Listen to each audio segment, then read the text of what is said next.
Thank you so much for joining us at Faith Family Church Online. If God is using this ministry to impact your life, we encourage you to share your story by emailing us at amen@myfaithfamily.org.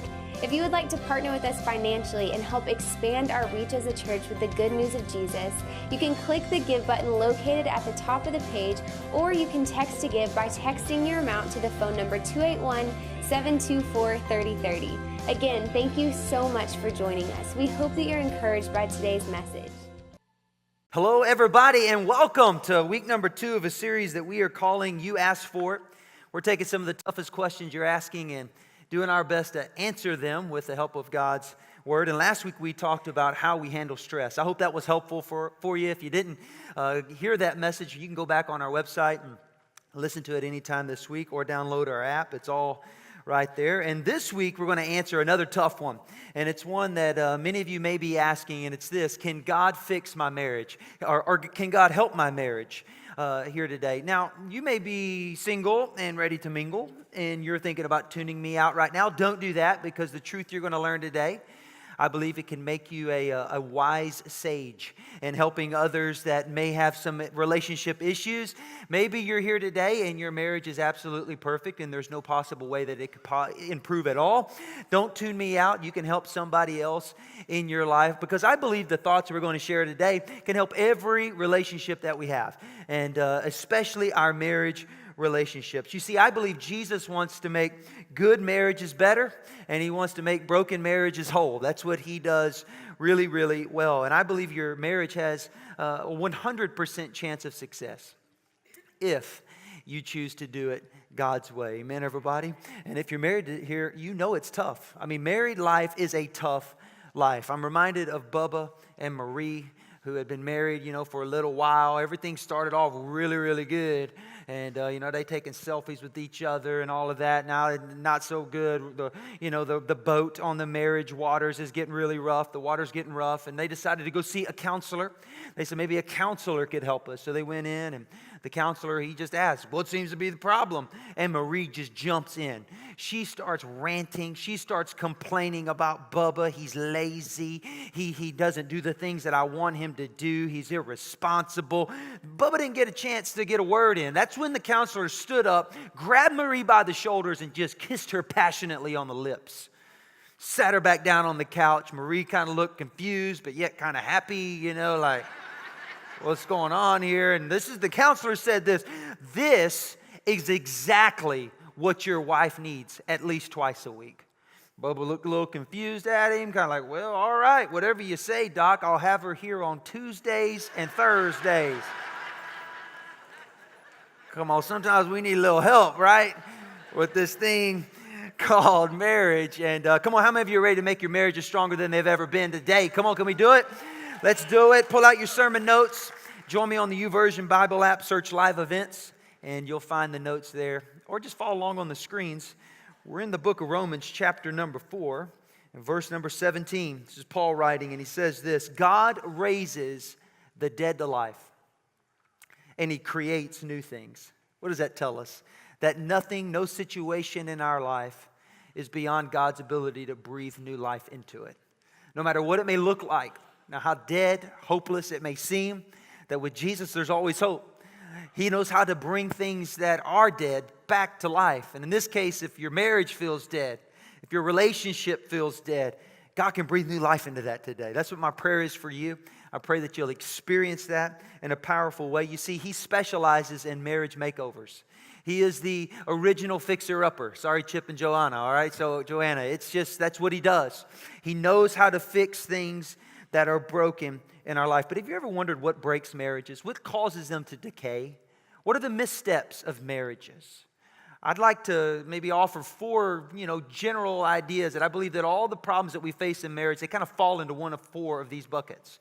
And I believe that we're going to look at some of these problems and learn how to find the solution to build the marriage that we've always wanted. And here's the first thing that I believe sets us up for failure. And it's this thing called unrealistic expectations. I mean, nothing in this world sets us up for failure like marriage does, because we begin to expect things out of an imperfect person that are absolutely insane. I mean, it's like we think this imperfect person that's having a tough time remembering whether to lift the seat or to lower it is going to be the person that brings us happiness and fulfills all of our dreams. I have no more problems now because I'm getting married. Come on, how many of you know that is just absolutely insane to think that? You see, this marriage, it all starts with this wedding party, right? This big party that we throw, a celebration, and that's all good. I like that. I'm a part of a lot of them. But you've got this, the bride, she picks out the perfect dress. She says yes to the dress. And then she puts it on social media for like 4 weeks, and everybody's like, we don't care. It's like, move along. So we got all this stuff going on. And then, the dude, they pick the cake, the venue, all this. This is a major undertaking, everybody. Major. The dude just shows up with the goofy grin on his face thinking about the honeymoon. He's like, yeah. At least if he's smart, that's what he ought to be doing, So he just kind of shows up, and they have the party. They take the trip, and now what? They come home, and it's like, what happened to the party and the flowers? Like holy wedlock has turned into a holy headlock. Come on, somebody. It's like, you fighting it out. And all marriages are different. But we all face some of these things, and I believe Hollywood probably sets us up for this because, they talk about the knight in shining armor. Guys, that's a lot of pressure, am I right? First of all, I don't know if I want to ride a white horse, and I don't know if I want to sweep my woman up off the ground. I might fall off too. That may not be good. And ladies, if that's what you're looking for, if someone comes in and sweeps you off of your feet onto a white horse, it's probably a kidnapping. It's probably not what you're praying for. But then Hollywood sets it up like it's going to be so like romantic and fairy tale, and it's just going to be amazing, and there's going to be butterflies and goosebumps, and if you're dating in here, if you're single, that can be tough too because you're trying to find somebody. Where do you look? And then the FarmersOnly.com commercial comes on. You think God's speaking to you, and it's like, what's happening? And it's dangerous out there if you're single because who do I look for? But once you find the person, sometimes we believe that they're the ones that are going to make us really, really happy. They're the ones that are going to make all of our dreams come true. And, you start doing things for each other that you never do before. In the early days of marriage, you start serving, preferring one another. Guys, you're asking if you want to watch a chick flick. Or, you're like, who does that? And we that stuff wears off. And then we're left with this thing called marriage that we've got to build. We've got to build a life together. And it can be very, very difficult. And when you think, I think back at the marriage, the wedding ceremony, and I've been through so many. The girls go through such a tough time, putting the whole thing together. And they get, on the day of the wedding, they got their, their pedicure, their manicure, they got their face done, their hair done, their dress is just perfect. She comes through the door, the groom's like, crying. And what they don't tell you, fellas, is that's the best she's ever going to look. Ever. Take a picture, all right? I'm just playing, baby. You look better now. And then, and then one day you wake up on a Saturday morning, you look over at each other on the couch, and you're like, who is this person? How did they get here? Both got morning breath. You thought you were marrying a sex goddess, and she didn't even sleep in lingerie. She wearing PJs designed by nuns or something. It's like... And your Brad Pitt's turned into an armpit, ladies. It's like, what happened? I thought we were having a party. Is this supposed to be a wedding? Nothing sets us up for this major letdown like marriage. Nothing does. Because it promises all this stuff, happiness. And it's like we're going to find happiness in an imperfect person. How many of you know Jesus is the only one that can bring us happiness that we really want? Amen, everybody? That's where we got to look. So we got all that going on. And then we've got unaccepted differences. You get married and you look at your spouse. You're like, I can't believe you're like that. Well, you didn't know that about them before. Now you're building a life together. And you can't believe that they're different than you. And I can't believe you think this way. And they say that opposites attract, and then you get married and you find out that opposites attack. And it's just like, you're like, what? You're just like your mom. You're just like your mother. You're like your dad. You're like this. I can't believe I married you. Why are you like this? And you start pointing out the differences instead of appreciating the differences. And what you're not good at, she's good at, or he's good at. And you stop appreciating each other and you start fighting with one another. One's carefree and another wants to plan everything. One's an introvert, one's an extrovert, a party looking for a place to happen. One likes to save money, one likes to spend it all. I mean, one is a firecracker in the bedroom, the other one's a dud. I mean, it's just like... And I love it when people come in for premarital counseling and they say things like, oh, Pastor Josh, we're getting married. And I'm like, yeah. Then they say, we have so much in common. Come back and talk to me in 6 months. You're going to find out you got more differences than you do things in common. Because marriage begins to highlight those things. Listen, marriage is God's number one way of making you more like Him. Because your spouse will start showing you and talking to you about how you're selfish and how you're a little lazy and how you're a little judgmental and how you got a little anger issue, and how you don't like to spend money the right way. And you start finding out that there's some issues with you and your spouse is pointing them out. Don't push back on that. Embrace that, because marriage is like the refining fire where the impurities of our life are drawn to the surface so God can help us become the best version of ourselves that we can be. And marriage is one of those things you just have to embrace the differences that you have and not push back. And one thing I can say firsthand, I am a much better person today than I was 18 years ago when Karen and I got married. We celebrate 18 years next Sunday. It's going to be great, right? And she's way better too. I mean, like even more. I mean, it's like how we've helped each other has been awesome. And that's how a marriage is designed. We're supposed to embrace our differences. The third thing that can cause us to have a marriage misstep is that we have unresolved issues. We're all raised a certain way. We all are raised a certain way. We can't get away from our family of origin. There's so many things, the way that you were raised, the way your mama cooked it. Well, mama ain't cooking it right now. The way your daddy did things, but your daddy ain't here right now. I mean, there's all these things, and we think that we're right? I mean, I'll tell you, I had no idea how to process conflict. Did not know how to do that. And Kara probably didn't either. So we come into this thing and, my idea of winning an argument was just, hey, whoever can talk the loudest wins. Right? That's the way I was raised. And then you just forget it ever happened. Well, she's like, oh my God, you're full of the devil. Get away from me. Because she didn't know how to process conflict. She'd just rather not talk about it. And I was like, well, we can't go that. So we had to learn to balance each other out and deal with these issues in our own lives. You see, marriage doesn't create problems. It simply reveals the problems that are already there. The problems that you walked into the marriage with. The things that how you process your life, how you do things. It may not always be right. And we have to be open to be able to let God begin to heal our lives and to help grow our lives. Because if you don't do that, what you'll find yourself doing is falling into that temptation of trying to start a self-improvement program called Let's Fix You. And you want to start fixing your spouse. When in reality, God's saying, no, let me fix you.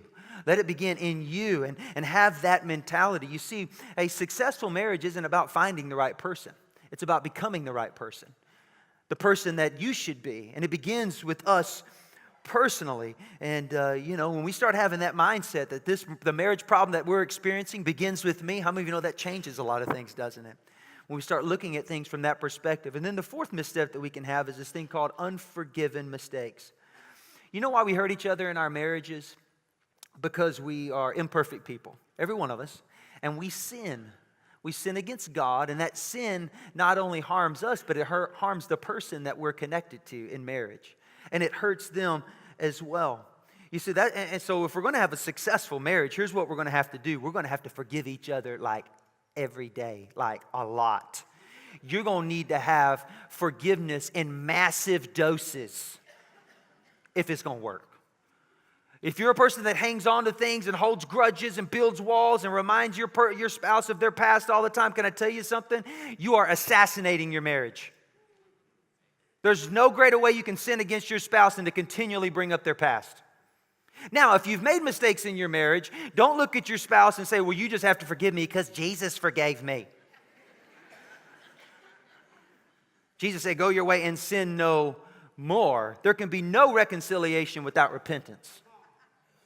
So unless you're willing to say you were wrong, there can be no reconciliation. But then there's this other thing called restitution. We're not going to get into it today for time's sake, but that's when you begin to prove yourself that you're changed and that you've built boundaries and safeguards around your life to keep that from happening again. But we have to learn to forgive one another, and we have to let some things go if we're going to have a great marriage and avoid the misstep of this thing called unforgiving mistakes. Now, I don't know what your marriage may look like today. I don't know. It may be great. Can I tell you something? It can get better. It may be struggling today. You know what? It can get strengthened. And I believe that these next few things I want to share with you are going to help you have the marriage makeover that you've been longing for. The fixer-upper, if you will, that God has in His heart for you to experience. And the first thing that you and I have to do to improve our marriage is we just simply have to get a vision for our marriage, where we know where we're going, where we have clarity about why did God put us together? Where are we going with this thing? Because the opposite of clarity is confusion. And how many of you know God is not the author of confusion? He's the God of light, and He's the God of clarity. He wants to give you wisdom and why you're married, and you start having clarity with the vision. You also start having this thing where you start getting energized by a vision. Hey, this is where we're going. And you look at each other and you're like, come on, we can do this. Come on, we're going to get better together. We're going to move forward into what God has for you. And on the days you want to quit, the vision will keep you moving forward. And there will be plenty of days when you want to quit. But a vision will give you energy. It'll also give you purity in your heart and in your mind. Why? Because there's not one thing you want to do that's going to mess up this beautiful thing that God's creating with your lives together. Proverbs 29:18, it says, where there's no revelation or no vision, that the people cast off restraint. In other words, they just go do their own thing. They move outside the boundaries that God has set for marriage. And then it says, but blessed is the one who heeds wisdom's instruction. In other words, when I start embracing this vision that God has for my life, it's going to keep me in the right lane. It's going to keep me on the road. I'm not going to veer off. I'm not going to get over here and start flirting with somebody I shouldn't be flirting with, talking to somebody online, texting somebody when my spouse isn't around. I'm not going to start bad-mouthing my spouse. Why? Because I'm staying pure in my heart. Not because I'm afraid to sin, but because I'm so excited about what God's building in our lives together. We've got a vision for this marriage. So I'll have a pure heart, and then you start having unity like never before. I'm telling you, when a husband and a wife get on the same page, powerful things happen. Powerful things happen. God begins to move in that home and through that home and starts doing amazing things in their life. You may not see everything eye to eye, but you can walk hand in hand. Hey, we're moving in the same direction here. We're not getting off track. And God starts moving. So start getting a vision for your marriage. Maybe something you can go talk about. Hey, where's God taking us? I mean, what are you excited about? And let God begin to speak to your heart. The second thing is we have to begin to accept responsibility for my part. It's so easy to accept responsibility for their part. Now, let me give you the list of things you need to change. How many know that's easy to come up with the list for your spouse of things they need to improve on? Oh, that's so easy. Let me just tell you. How much time you got? Oh, talk about me? Well, I'm sure there's a few things, but God knows my heart. How many of you know it's easy to judge people by their actions, and we want to be judged by our intentions? Right? That's more comfortable that way. But when we accept responsibility for our part, man, we start growing. Galatians 6:5 says, each person must be responsible for himself or herself. Here's the question, can God fix my marriage? Yes, if two people are willing to do their part to see God's dream for their home come to pass. How many know it takes two? Both given. And marriage is not 50-50. Blow that idea out of the water. Did you forget you ever heard that? Somebody say, well, marriage is a 50-50 thing. No, it is not. It's a 100% thing. If you're not whole and you come in halfway, how many of you know halfway ain't good enough? Oh, I need everything you got, girl. I need everything. It requires 100% of our effort. So we can't play the blame game. We got to get on the same team. I got to own my part in this. I've got to start growing. You can't control your spouse, what they think, what they say, what they do. All you control is Y-O-U, you. It's all you can control. I can only control me. There's no way we can control our spouse, nor should we try to. And if you're willing to take responsibility and say, you know what, I've got some areas I need to grow in. Look at what happens. 1 Peter 5:5 tells us this. It says, God opposes the proud. In other words, God does not help those that are prideful. But He gives grace to the humble. What is grace? God's ability, God's power to thrive. So when I start saying, I've got some issues that I need to work on, what happens? God's power to thrive fills my life and I start getting stronger. But the moment I put it all off on my spouse and say that the problem isn't with me, it's with them, what I'm getting is a stiff arm from God. And I'm not going to get God's grace on my life because I'm being prideful. And I'm acting like it's all on them. But we can embrace our part. Now, if you were to look at your marriage and have like a pie chart, and it's like marriage problems, boom, they're all there in the pie chart. How much of the pie are you willing to take? Are you willing to take your piece of the pie? Well, Pastor, I guess I'll take 1%. 1? How about 10? How about 25%? Maybe you like 80%. How much? It's something that we have to keep. It's because we have to keep before us, because if there's a problem in our marriage, it's both of our problem. And I've contributed to it in some form or fashion. And so don't start blaming your spouse. Start repairing what's broken. Start doing your part. If the grass looks greener on the other side of the fence, it's time to start watering your own lawn. Take responsibility for what's going on there at home. Amen? The third thing that we can do is that we can believe God to do the impossible. Do you believe God can heal your marriage? Depending on where you are in your marriage relationship today, may be tougher to answer. Some of you may be feeling discouraged. Some of you may be feeling hopeless today and thinking that there's no possible way that things can get better. Maybe you're here and you've even given up on your marriage yourself. Can I tell you something? God has not given up on your marriage. And if God has not given up on your marriage, you know what that means? You shouldn't give up on it either. He will not give up on it. Matthew 19:26, it says, humanly speaking, in other words, the wisdom of the world says it's impossible. But with God, everything is possible. Come on, is a marriage that's been disconnected and there's no energy, no chemistry, could that be fixed? Yeah, with God, everything is possible. When there's broken hearts and hurt feelings and maybe even betrayal, could God begin to heal and restore what has been broken by sin? Yeah, everything is possible with God. So we can't give up on it, no matter what it may look like with our eyes. We serve a God that's not bound to what we can do. How many of you know His power is limitless? He can do what we cannot do in and of our own strength. That involves our homes, our marriages, our family, our finances, whatever the situation may be. And some of you are thinking, well, I wish He would just give up. I'm tired of Him. Why does God have to keep on trying? You know what? If you start looking at things the right way, Philippians chapter 2 says, as God works in you, He starts giving you a new power and new desires.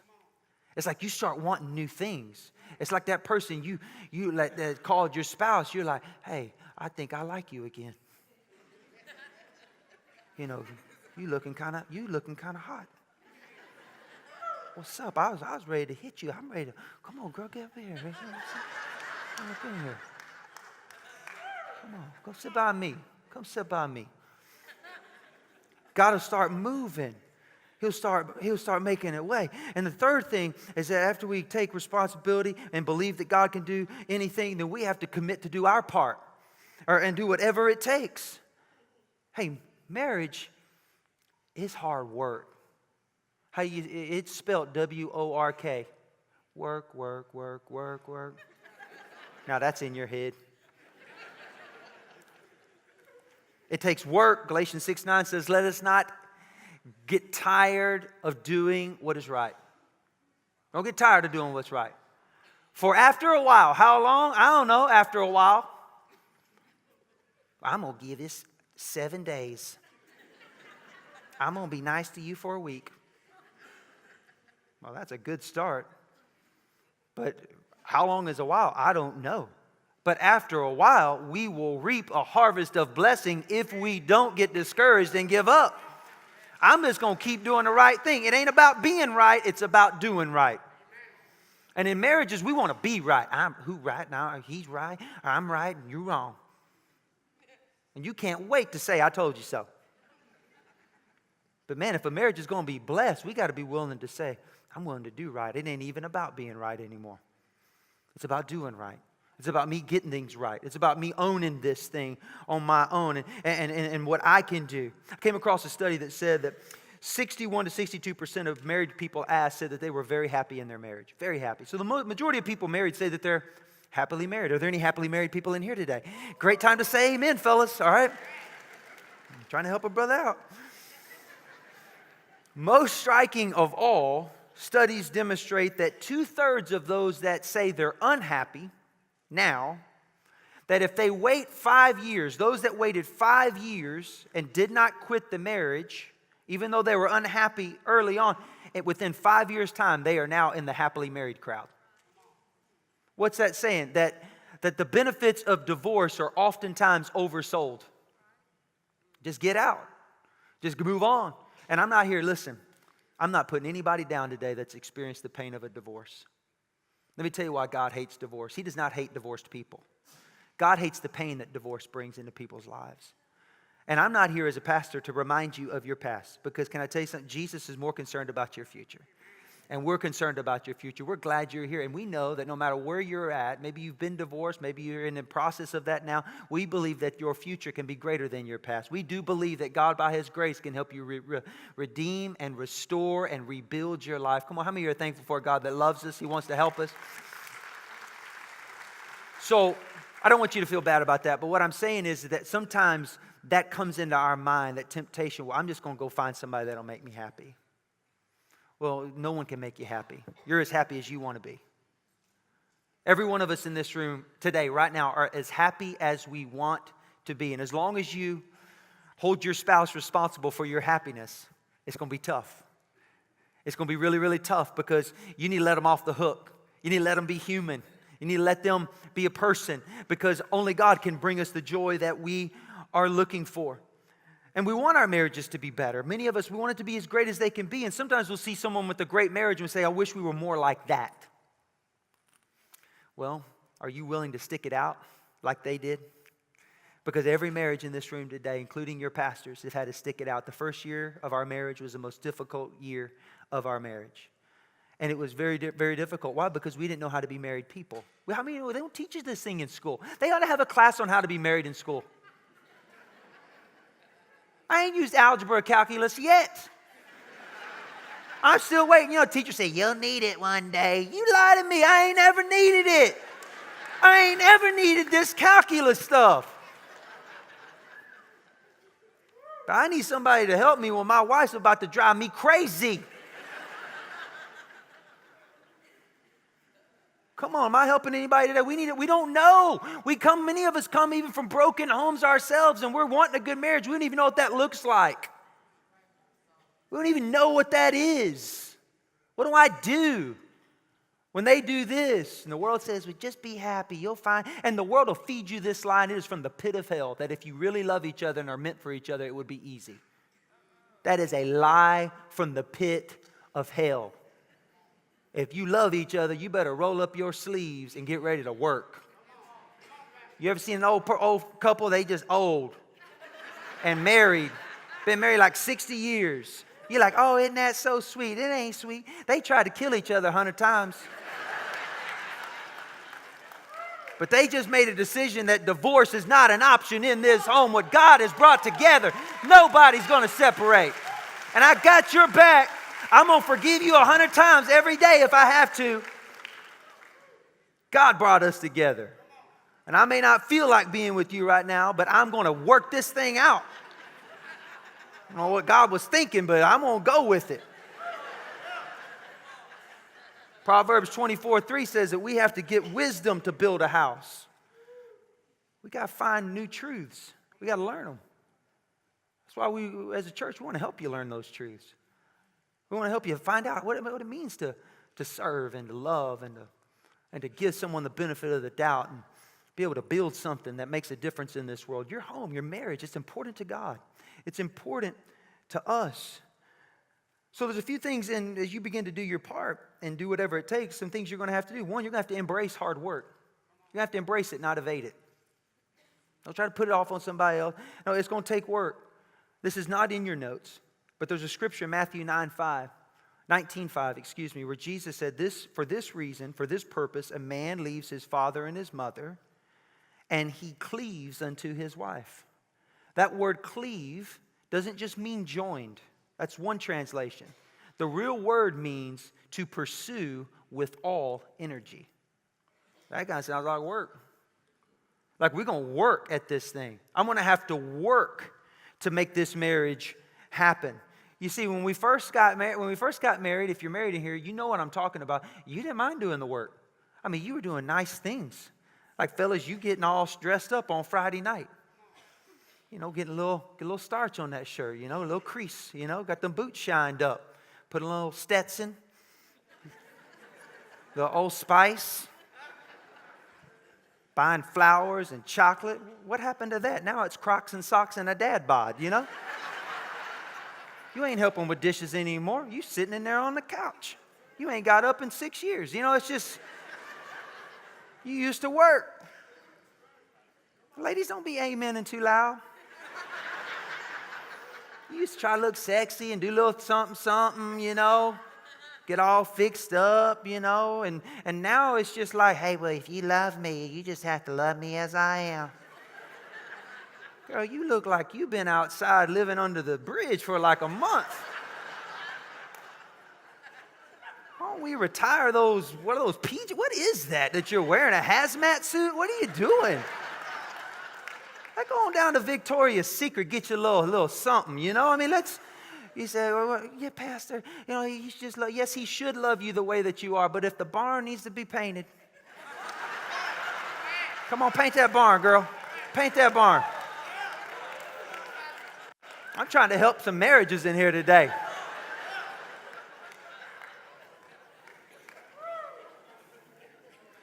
You want a great marriage, you got to work at communication. You want a great sex life, you got to work at it. You want to have great finances, you got to work at it. You want to have great kids, you got to work at it. Can't just throw them some, you know, Fortnite and some pizza pockets. You got to work. It's going to wear you out. It's going to cost more than you think you can give. But at the end of the day, you're going to look back and say, it was worth it all. Glad I paid the price. Glad I didn't bail. Glad I was willing to grind this thing out because it's worth it. It's worth it. And you're going to have to forgive, and that's tough. How many know it's tough to admit you're wrong? Colossians 3 says you got to be gentle and ready to forgive. So if your spouse comes to you and says, I'm sorry I was wrong, don't be like, sorry I didn't hear that. Speak of this a little bit louder. No, you got to be gentle.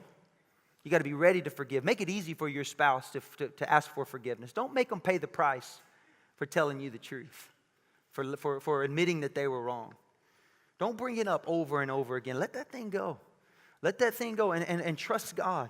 Then sometimes you're just going to have to ask for help because we don't know what to do. The enemy wants to keep you on an island and isolated. He wants to make you feel like you'll never get out of what you're in. You got to ask for help sometimes. We can't, listen, this is not a project that we can get through with the help of YouTube. I'll just look it up on YouTube. That ain't going to work. You need help. You need somebody that you can look at and say, we're struggling. We're struggling. Who do you have in your life that you can ask for help? Now listen, if your friends are telling you, oh, just move on. You deserve to be happy. It's time to move. Listen, those aren't the friends you need in your life. Unless it's a case of abuse or it's repeated infidelity over and over and over and over again. Listen, you gotta find friends in your life that say, come on, we can get through this.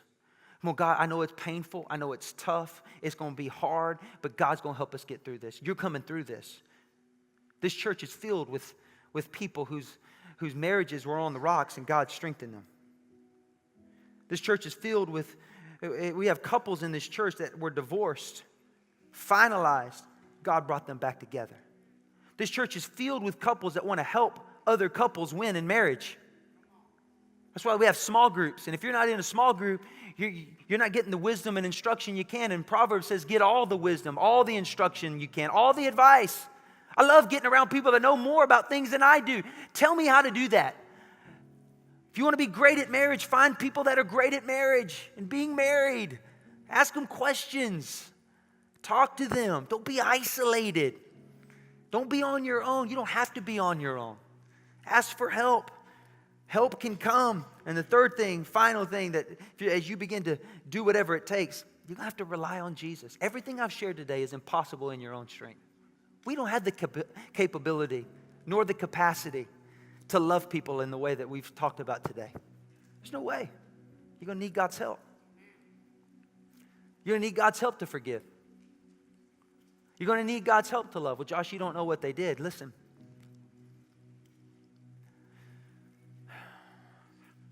we start looking at what we've done and start asking the question, do I deserve to be forgiven by God? Would you agree that for every one of us in here today, the answer would be no? We don't deserve forgiveness. But God forgives us if we'll ask Him. He loves us unconditionally. He never stops. And it's this love, 1 John 4 reminds us, that this love, because He has loved us, we can love others. I can never love Kara the way she deserves to be loved with the power of Josh, because Josh is selfish. Josh can get angry. Josh can be difficult. Josh can be insecure. Josh can do all these things, and they're not all great. I'm telling you, they're not all great. A lot of weakness. But I can love her perfectly with the perfect love of God. But it never happened until I know God's love for myself. Do you know God's love for yourself? You can only experience that through this wonderful event called salvation, where you say, God, I'm going to open up the door of my heart to you. Come on in. Yeah, I've got some hurts, some habits, some hang-ups. I've got some things that are probably ugly in there, but I need your help to make it right. I can't save myself. I want to experience heaven one day. I want to have peace with God. Friends, you can have that today before you walk out these doors. You can know that heaven is your eternal home, that you're forgiven of all sin, that God gives you a brand new start, a new beginning today can happen for you. What do you have to do? What's the catch, Josh? You just have to say yes to Jesus. The scripture says if anyone would call on the name of the Lord, they would be saved. I'd love to lead you in a simple prayer that I believe will begin a miracle in your life. Start you off on a spiritual journey, one that we're all on together. The moment you say yes to Jesus Christ, it's the moment that journey begins. And it's an adventure. Great things that God has in store for you. Some of you, you've made a decision for Christ before, but somewhere along the lines, you've gotten away from God. I don't know why. I'm not here to make you feel bad about that, but maybe today you're feeling this tug on your heart to get closer to God again.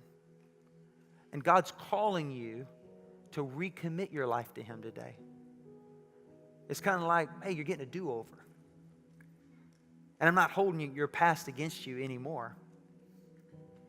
It's a beautiful thing about God's grace, that no matter what we've done, no matter where we've been, we've got a God in heaven that will never stop loving us. And the cross reminds us of that every single day of our lives.